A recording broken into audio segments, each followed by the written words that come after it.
I feel like Jonathan was a very cute baby. He was. Maybe not initially, but he was. Welcome to A Work in Progress. A work in progress. Aisha.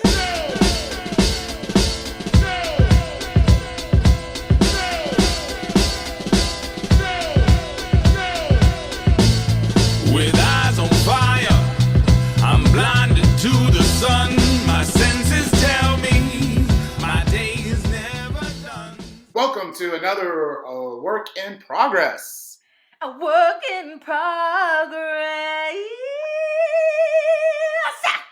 Here we are, a few days after Thanksgiving, and we're still rocking the jingle. The jingle is not season specific, okay? The jingle is around all the time. Absolutely, I love it. We got a non-seasonal jingle. I'll make a Christmas jingle or a Hanukkah jingle. I'll make a Kwanzaa jingle if you want, but what does a Kwanzaa jingle sound like? There's a lot more drums and like a lot of. That makes sense. Yeah, that's my fault. I should have known that. I should have known better. You know, Kwanzaa. How are you doing? I'm good. I'm a little bit under the weather and a little bit sick, and my kids are a little bit sick. And when you're a little bit sick, everything kind of sucks a little bit. But if you're a parent of a child, like sick kids are like loving animals that got rabies. And so it's like you love them and you know that they're inside there and you're like, it's okay, it's not you, it's the sickness. Because they're just insane and like, oh my gosh, sometimes I'm like, what is even happening? Like, what are the meltdowns that are happening? Why are you throwing things at me? Your nose is like snot, like it's just too much. Yeah. But they just need love and kindness and like they're such sweethearts, but they don't know how to deal with being sick. I will say I become the most childlike when I'm sick. I think you revert back because it's like it's the Maslow's triangle or pyramid of like, at the top is the self-actualization, but at the bottom, like you can't work towards self-actualization, which is the pinnacle, unless you have the base, which is things like, food and water and like shelter and health. Like we need that base in order to get up there. So if you don't have this, everything crumbles and you have to like try and get your body in a space where you can just survive before you can move on. Absolutely. Yeah, I remember I haven't been this sick in a long time. Knock on wood. Hopefully I don't get that sick this year. But when I get really sick, all I want to do, lay on the couch, watch Scooby-Oo, and I want my mom. That's all. Oh my gosh, this is the perfect episode for you to say that because mom's going to be on. Mom's going to be on. We have a special guest coming on. But before we do special guests, let's do some What's Goods. Yes. What's good? We don't have a What's Good jingle. I think I'm supposed to be baby, what's good? Oh. Yeah, what's good, baby? Come on, tell me what's good. Aisha's on it. Cool. What's good? Do you have a What's good? I want you to go first because I had one that I was excited to talk about and now I can't remember what it is. Okay. My What's Good, I'm going to send a shout out to Enterprise Rental Car Company. Wow. I think you might be the only person during the holidays who's shouting out Enterprise. It almost didn't make it. Okay. Yeah. This is not an ad. This is not a paid promotion. This is just when I landed, I flew to Atlanta. I landed Thanksgiving Day. My family wasn't really celebrating until Saturday, so I came in on Thanksgiving because flights were cheaper. But when I landed in Hartsfield Airport, no cars. Not only did you reserve one?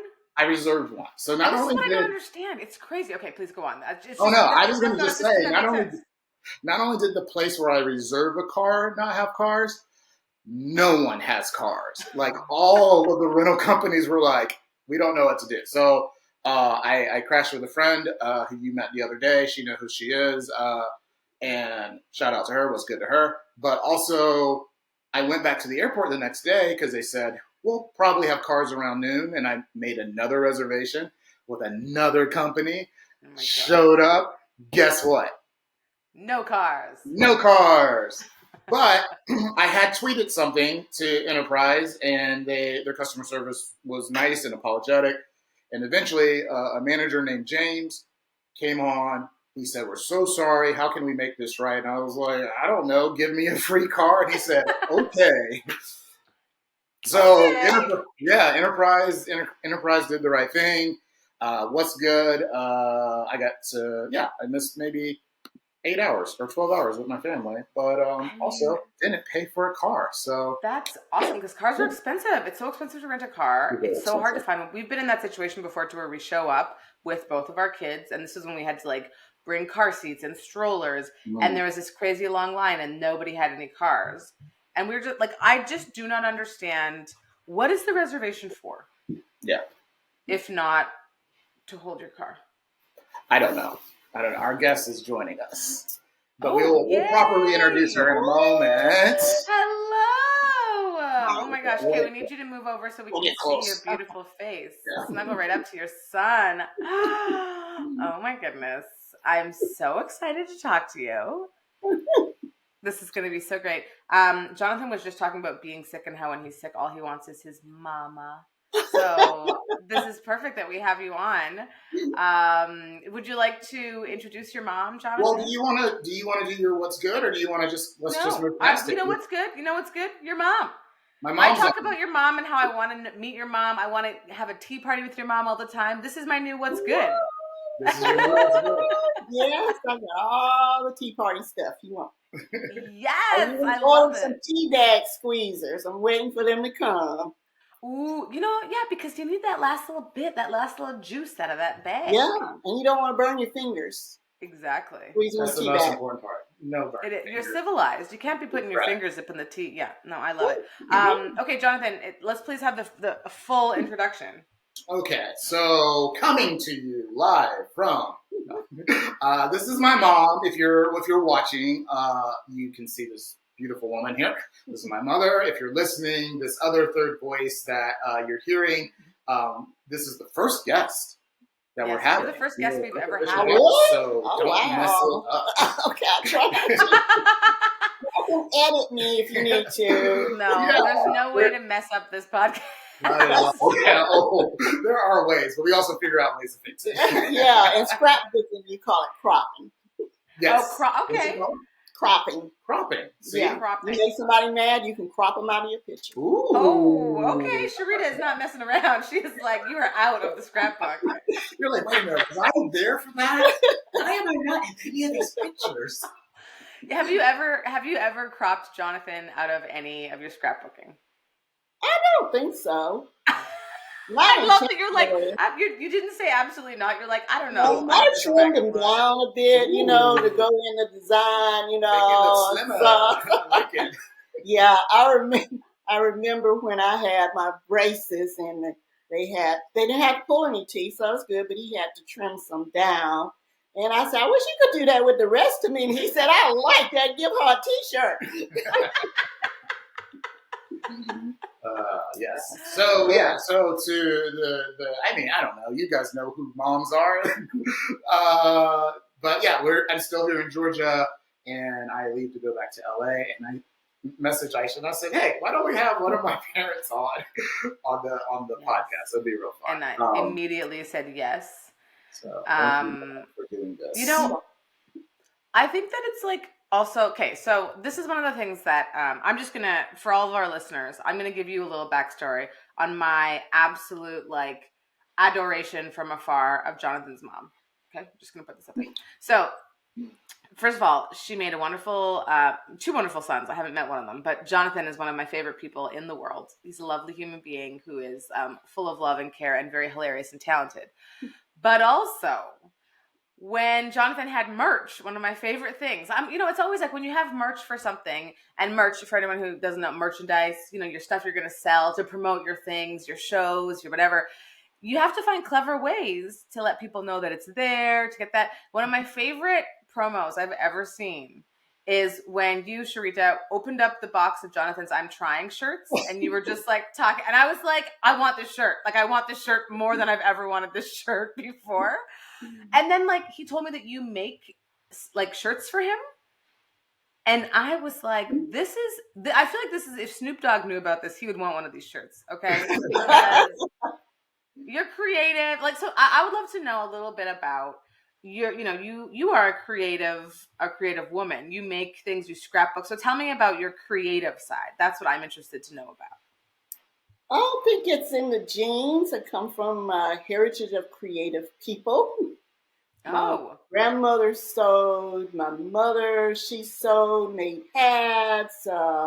She could do upholstery. She made jewelry. She got me started making jewelry, and I said I wasn't going to get into that because I was already doing too much stuff, but she got me going anyway. And I know my grandfather's side, they were a lot of musicians. When he was 17, my grandfather, he knew how to play 17 instruments. Oh my gosh, one for each year. Yeah. So yeah, it's so I have a lot of creative genes, in our family. And when I was young, I can remember getting like the little bead kits, you make your own little jewelry or whatever that, and learned how to sew when I was about 11 or 12, making clothes for your dolls and that kind of stuff. Mom, did you ever make clothes? Oh, sorry, go ahead. No, go ahead. I was going to ask if you made clothes for Jonathan. Oh, yeah.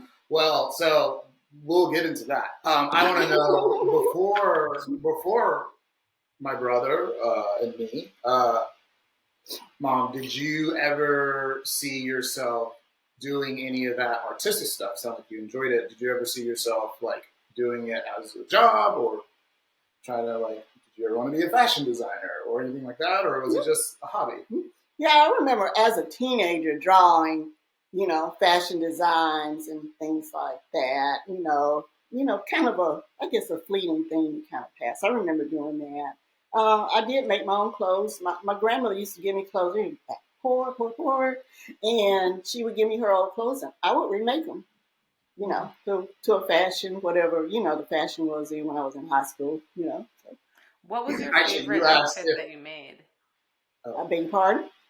What was what was your favorite? Do you have an outfit that you made from a hand-me-down that you revamped to be fashionable that you can remember? The one I remember was the, I guess kind of like the peasant tops. I think they're back in style now. Yeah. The band across here, and then it's a little gathered. And it was made out of, I guess, an off-white background with pastel blue, my favorite color, and pinks and stuff like that.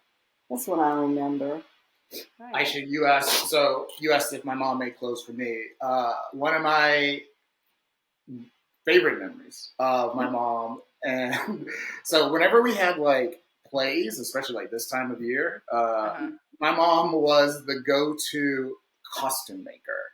Okay. And these costumes were legit. I remember in kindergarten, I had a duck outfit and a chicken outfit. And then growing up kind of in the country,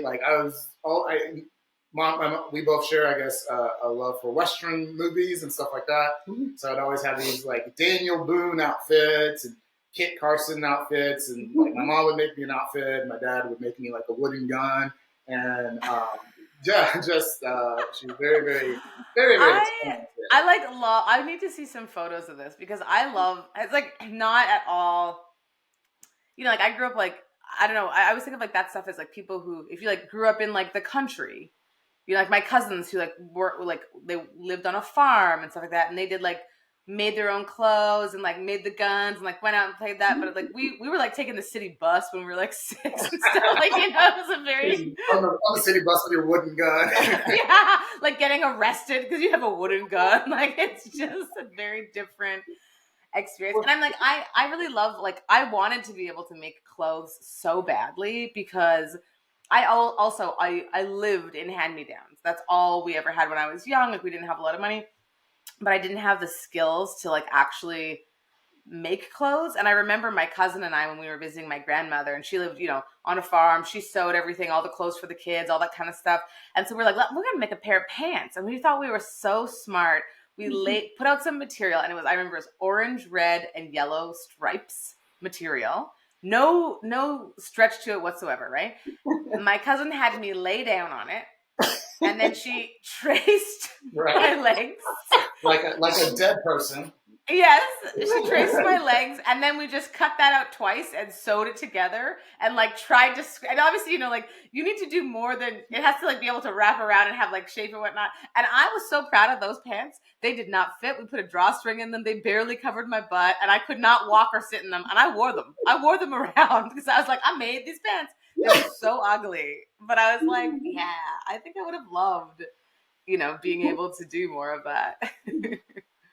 Well, if you see that picture that Jonathan has up, he used to have up anyway, of him holding a sign for sale on a motorcycle. I made that jacket.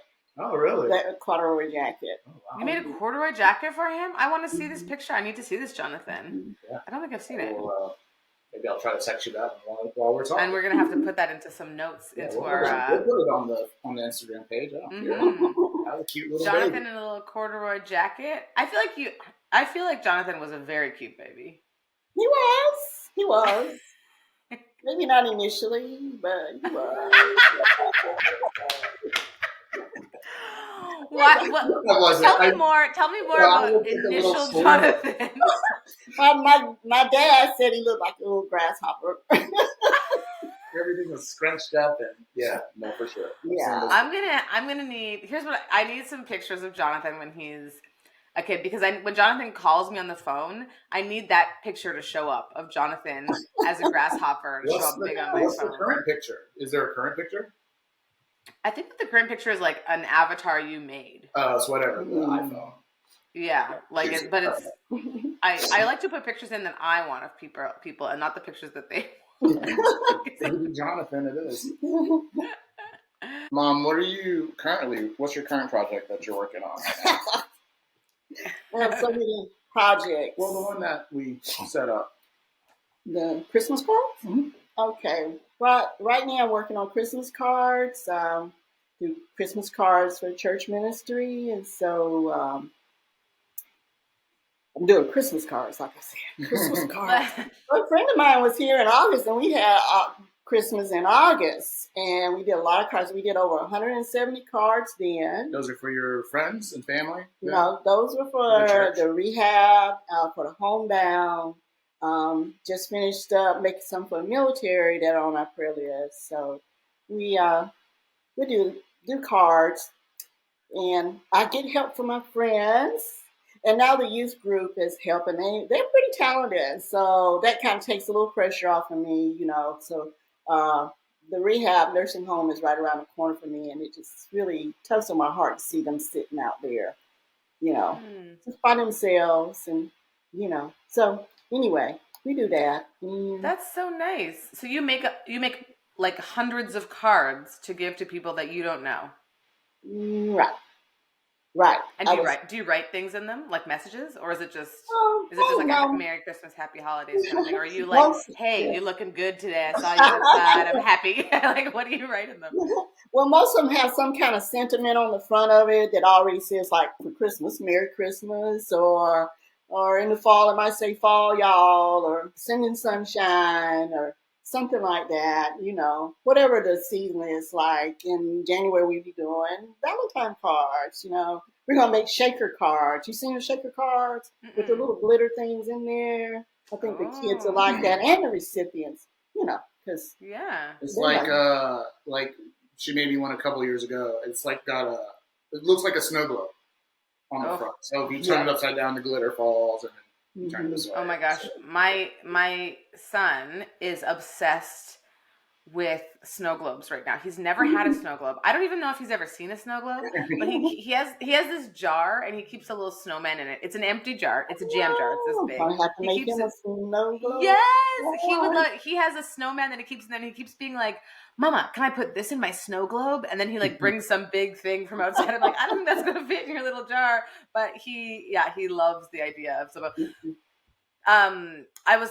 This is a joke from not a joke, but it made me laugh when you said fall y'all, because I was like, that's funny because it's such a great generic, just like fall y'all, but also maybe you don't want to send those to like the rehab.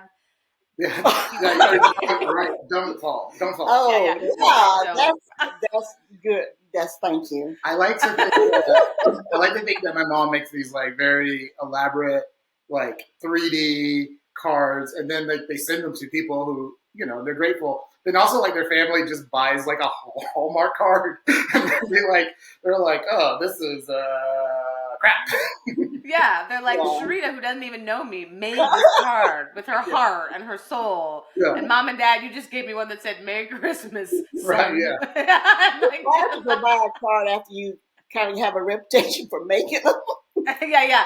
I mean, yeah. Do people if you're like, if you have to go to an event, maybe you forgot about the event. Let's set this up. You forgot about the event, okay? And you're gonna go to it, and maybe you got a little present. You found something in your house that you made, but now you don't have any cards. All your cards just left. Would you go get a card at a store, or would you like be late to the party so you could make that card?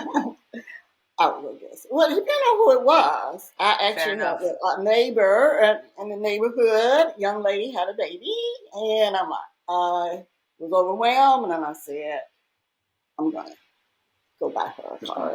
I did buy her a card and some diapers. All people that having babies need diapers. Yep.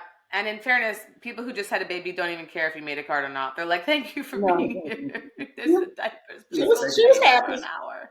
Yeah, she was happy. Another thing I learned about making cards for elderly and homebound is that you have to be careful with color inks. Because I like to be creative using different color inks and things, but they can't see that a lot of times, so they just need a bold black print. We got it from one of the ladies that used to help me at church with the card ministry. That she said, my mama can't see this. Interesting. I never would have thought of that. I wouldn't either. So now, of course, I am aging too, so I like bold black prints. You're not aging. What are you, like 40? Come on. 68. 68 and looking great. That could be a card. There you go. Use the okay, yeah. Thank you. Thank you. You're like, oh, hang on, that could be a card. Yeah. Sometimes you go and you look at all these cards, and they are pretty on the inside, but sometimes the sentiment is just not what you want to say. Yeah, fair. I agree. I feel like that's why I think it's nice, because now I think there's so many places that make blank cards where it's like a beautiful thing on the front and you can just write whatever you want in it. Right. And I often buy a bunch of those so I can just use them for whatever, because sometimes I just want to write like happy birthday because it's like a teacher that I don't really know at school. But then sometimes I'm like a friend. I want to write like a paragraph about like inside jokes and everything. You know what I mean? Like those blank cards. I love it. So I have a list of everything creative that at least I know. You've done scrapbooking, aprons, There's so much stuff. So my question is, because I think I've learned some things, even early in the call about our family. You learned that you were not cute as an infant. Yes, I might have been an ugly baby, but don't forget, listeners, I grew. I became cute. I evolved. I'm like a Pokemon. Yeah, you see, he outgrew 2 toddler size. He wore that forever. Forever. No, okay, here's my question. So yeah, you raised 2 boys. You play the piano. You taught piano. You played for the choir. You also have to deal with my dad. So like, how did you as a mom, how did you find time for yourself to be creative while also making costumes for me and getting us to school and sports and all that stuff? Yeah. I'm having a hard time with that now, finding, between working and all that stuff. Probably, I'm thinking that I wasn't working outside the home. And I think when I had a little lapse in my nursing career, I was able to do more creative stuff like that. But you were working. Me too. Yeah, I was. Well, that's what I said. Not working outside the home. Playing, you had to be there for choir practice. You were a homemaker. You were working, even if, whether you're in the home or not. Not working outside the home. Not being paid, that's the minimal payment, So sometimes some of that creative, what they call it, cottage homes, you start getting creative to bring some income in, And I sewed for people. I had this one lady, she loved bold patterns. I was up to the task. So I sewed for ladies, and they wanted to look good. Their husbands wanted them to look good, so I helped them to look good. They would stop. Do you ever feel like, maybe this is like a weird question, but do you ever feel like if you, in like a parallel universe or something, Ooh, where you... We just watched Spider-Man Across the Oh, Universe okay. yesterday, so she understands. There's another version of her somewhere else. This is a great question. Yes. Continue. So sorry, interrupted. In one of the other universes, right, Sharita, who maybe like didn't have kids, what do you think she is doing in that other universe? Wow. Really don't know. I think it would be something creative. Yeah. I love nursing when I was nursing, but I had to take a break from it. But it is stressful. Yeah. But I think that like the creative spirit in me, I have to be creating, doing something of creative nature. I can remember from a young age changing things. I had to change that pattern and look a certain way. I had to change a recipe a certain way. And music, my husband will tell you I'm a better teacher than a pianist. So I was changing the music, to something that I could do, So I think it's creative spirit the Lord gifted me with. Do you think if you had that space, and not that you would ever be like, I wish I didn't have a family, but do you think if you had not had those other responsibilities, like you could have focused more, like let's say piano, and maybe you could have been like a professional pianist, or do you just, you don't really think about it? I don't really think about it, really. Yeah. I knitted for a little while, like, no, don't want to continue that. So I've had a lot of opportunities to try some different things. I painted. Might have would have wound up being a painter, maybe. I did oil painting for a while and sold some paintings when I was in high school. Here's a fun story. So that might be something that I might have would have pursued. But for the longest, it was being a nurse. A little brief thing wanted to be a piano teacher when I was young, and so as a part of in between my nursing, I started teaching. But I was asked to. The young lady church was at, the lady said, "My girls just love you. Will you teach them to play piano?" And I said, "I don't know how to teach piano." And so that's kind of how that started. I think I've been blessed that things that I've tried to do, the Lord has blessed it. Done it more than I ever intended to do with it. I taught piano for 12 years and never thought, other than nursing, that's the longest thing I've done. Consistently. I love it. So you're just good at things. You're just really good at things, it sounds like. You try something and you're like, I guess I could teach piano, and then 12 years, I guess I could make cards. I guess I could do, like, it sounds like you are just good at things. Is there anything that you're not good at that you feel like you struggle in? Crocheting. I can make a single chain and crocheting, that's about it. So you can just wrap that around and make a sweater if you just wrap it around somebody's body a lot of times. I never could get the hang of that. Crocheting is probably I mean, that's a pretty good life. When I ask, like, is there anything that you struggle with that you aren't good at? And you're like, crocheting, that's it. Like, I love it. I love that. There's some other things, but that's like public speaking. But public speaking, I get mental health, confidence. She's like, crocheting.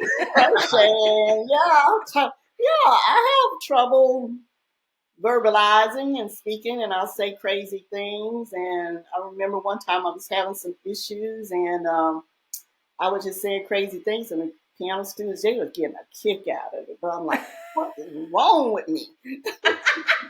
Like, what were you saying? What was happening? I think I was having a carb overload or something. Play it with the feet. Play it with the feet this time. I was playing with the feet, but I was, doing some different health things, and I decided, I want some hash browns, and hadn't had any potatoes in a long time. I made those hash browns and started teaching a couple hours later. You were loopy. I was loopy. It's like, people talk about like they had like a stint. They had a hard time. They did some drugs. You're like, yeah, I did hash browns. Like I was. Not just hash, add the browns to it. Yeah. Make sure you say the whole thing. Yeah, I even wrote a little bit when I was in high school. My English teacher liked my writing, but then after I stopped it, I just couldn't get back to it. Yeah, I definitely like a years out not doing it. I definitely think I get my sort of creative palette from my mom. I used to feel for a long time, you know how some people are really good at one thing? Mm-hmm. I used to feel really bad because I really never felt I had a thing I was great at. I was like okay and good at several things, but I've been able. That's how I feel. Yeah, like that saying, "Jack of all trades, master of none." But I learned later on in life that there's the rest of that saying is better to be a jack of all trades than nothing at all, right? Oh, I hadn't heard that. Yeah, so and I paraphrase, but.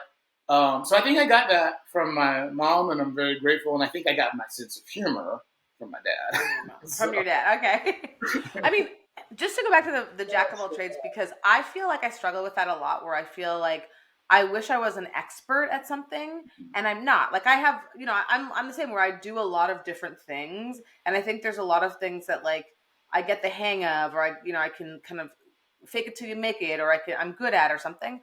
But I think what it is sometimes we look at like what's the end result. So it's like, okay, painting or writing or crocheting or whatever those like end things are, and you're like good at many of them, and you're not like maybe an expert where you want to devote your life to any one of them. But I think what we have to do as people who are Jacks or Jills of all trades is take a step back, because what we're experts in is being creative and trying things. That's actually what you're like, that's what your expertise is. And so you're just an extremely creative person, and it manifests in lots of different ways. And I'm sure it manifests in like ways that you have your tea parties, and that's a creative outlet, or how you parent, or how you do these things. So it's like, those are all creative things that you're doing, and you're just a really creative person. So it doesn't surprise me. Like, you could probably throw something new at you and you'd get the hang of it because you're creative and you'd find an interesting way to do it, So definitely would. And I also think there's something that's special about, obviously we're heaping praise on my mom right now, but there's also people who are listening there probably like, oh, I also wish I was an expert at something. Or they wish that they're thinking like, oh, I like writing. I like, being creative, but am I supposed to move to Hollywood? Am I supposed to start a business? And sometimes it's okay to use your gifts or your talents or whatever it is just to make other people feel good. And, you don't have to, pursue, a career. Sometimes it's probably better just to make other people feel good than to try to pursue a career because it's very stressful. Less headache for sure. Yeah. Sometimes it's humbling too when you think, oh, you want to rise to the top, but you just can't get there, and maybe that's not what the Lord had for you, like he said, just sharing that with other people, spreading some joy, and just finding your place and what makes it work for you. I like that. Sometimes I wish that there are times when I've had bad sets on stage and bombed or whatever, where I'm like, what if I just didn't do this for a job and it was just a fun thing? Like the joy that would be in that, right? But then the truth is, this is really what I love to do. But like just being able to let the light shine, just because that's what you're meant to do, right? Yep. Well, you're a shining light. Thank you. Aisha, do you want to? I'm going to see if my mom wants to. Do you want to do? I pray about that moment. Sure. Yeah. That's perfect. Yeah, this is perfect. I didn't give you a heads up about this. So this is a segment called "I Pray About That," where we have people who will ask for advice. So Aisha was or still is, a certified life coach, and I went to Bible camp for 6 years. So we feel like we're experts in giving advice. And now also we have you here today. So I'm going to read a question that someone has sent to us. We always end with, I pray about it, because we don't want to ruin people's lives. So, right. Yeah. Okay, so this is a good one. I think it's a good one. A lot of times we get relationship stuff. This question says, I've been dating my boyfriend for a year. He's planned a vacation getaway for the two of us. But the other day I had a dream a faceless person drowned me in the ocean. Oh my. So the question is, do you guys believe in dreams? And should I tell my boyfriend about the dream? I'm afraid he may want to cancel the trip. Oh, wow. I would like to hear Sharita go first, please. I would definitely agree about that.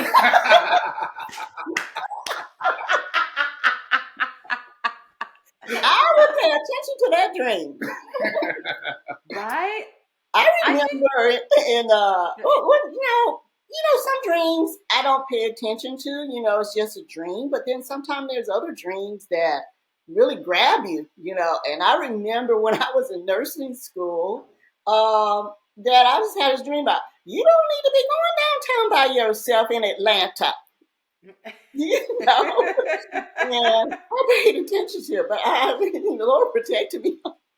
But I looked real young, and so nobody never approached me until I had my friend Annette. Remember Annette? Mm-hmm. I told Annette, nobody don't bother me until you with me.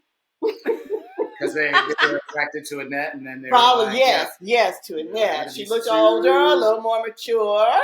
Oh yeah, I showed the yearbooks here.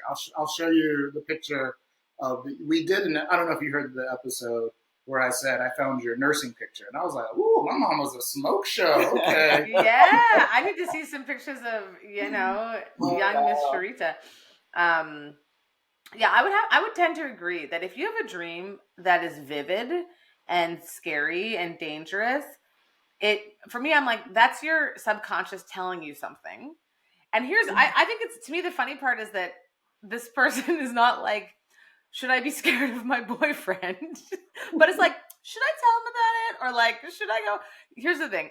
I feel like that's telling you, and that doesn't mean you actually think that your boyfriend is going to drown you, but perhaps you feel like you're being smothered in the relationship. And so you are you don't want to put the blame on him, but you're feeling overwhelmed. Maybe you need to just like really stop and think, maybe this is too fast to be going on a trip with this person. Do I really want to be this deep in the relationship? Maybe that's what it's about more so than like the danger of being murdered. It's just what you're like, the worries and anxiety you're having about your relationship. So I would say you should go pray on it. You should go pray on it. Mm-hmm. Definitely. I don't have much more to add beyond, I found it interesting the person was faceless. Mm-hmm. So they didn't identify it as their boyfriend or anyone else they knew. But also, hey, stay away from the ocean. When in doubt. And also, I guess this is the most obvious piece of advice. If you go on the trip and you're by the ocean, and you see a faceless person running at you, run. Okay, run. Yes. Get away from the ocean. First of all, take a picture of the faceless guy. Yeah, I want to see that faceless person. Send it to your friends so we can identify the faceless man later. But then get out of there. And run. Yeah. Wow. All right, Mom. Thank you so much for doing this. I love you. Love you too. Thank you for having me. So nice to see you. We love you so much. Yes, I can't wait to have tea party with you sometime. Okay. I'm ready anytime. Okay, perfect. Okay. Yeah. Thank you. All right. Well, should we talk about what we have coming up?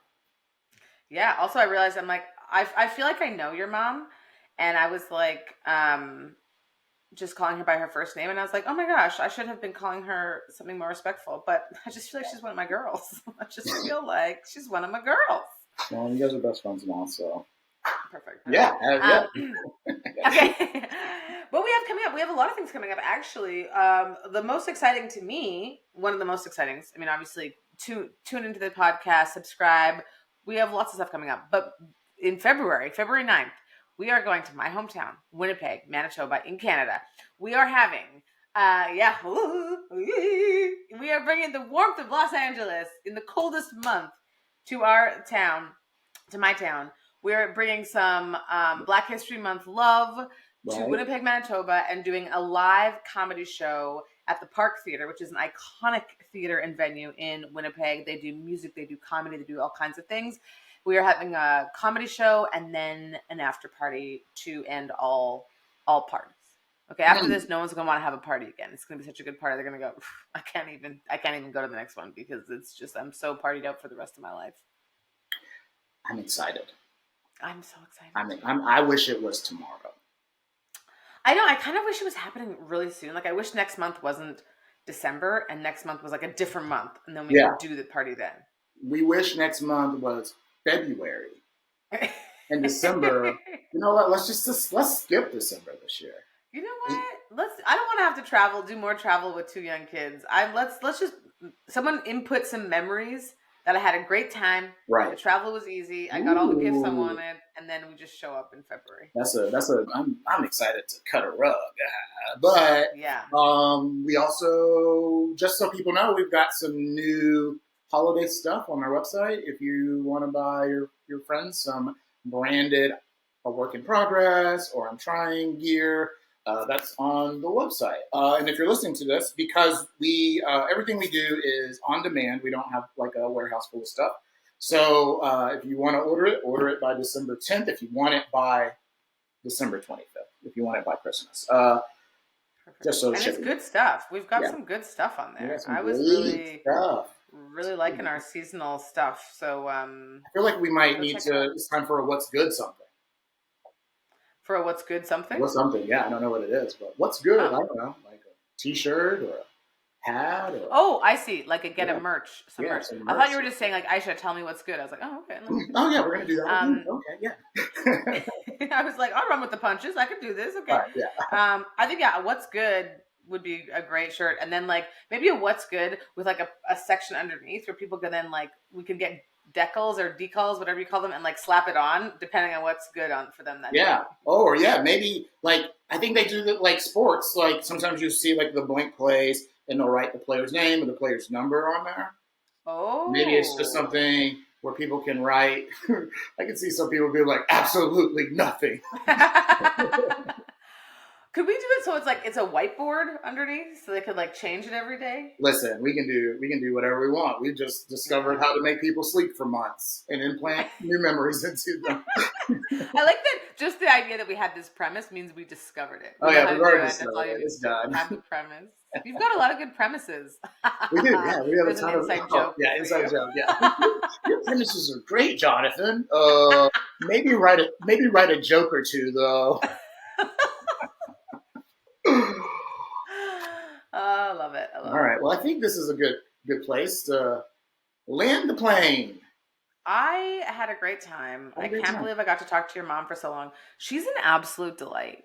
Like, she's so cool. I didn't realize she was so creative. I knew she did scrapbooking and I knew she did like some shirts for you, but like I didn't realize she played the piano, she painted, like she all this stuff, like made clothes. That's so awesome. Yeah. No, she's a hybrid. Hyphenate. Is it hyphenate? I like hybrid better. Hybrid artist, half artist. Human, yeah, half mom. Fairy. In fairness, moms are like a different breed of humans, Absolutely. so that's true. Absolutely.